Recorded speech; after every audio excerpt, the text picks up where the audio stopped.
Hello, Paul here from EMD Automotive at Campus Sydney. I've got this Porsche Cayenne that I'm doing the front brakes and rear front pads and the rear brake pads.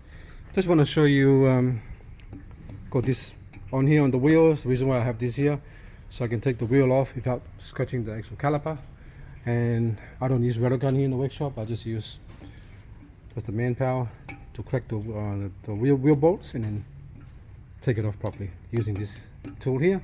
I've got this tool here to hold the caliper out so I can remove the disc and wiring, all the wiring harness bracket have to be taken off as well. That's part of bottom here, 6mm and one here on top, T30. Alright, I just want to show you how dirty it is, because every time I do a brake replacement I have to clean it. Just want to show you how dirty the actual caliper is. So there's a reason I take a bit longer, because I have to clean it. So just want to show you the brake pads on this one. Worn pretty bad on this one here, so if you can see it there, nothing left. Same here as well, so it's starting to crack on the side here.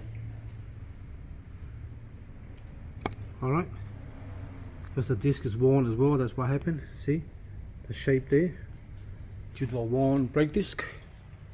The lip there as well. And the inside as well here.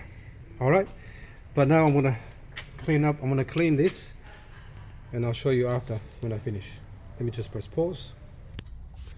As you can see, it's a big difference now on the corner there at the bottom, so I've got to clean a bit more on the top here and the top part here, so it's nice and clean. As you can see, getting dry up now.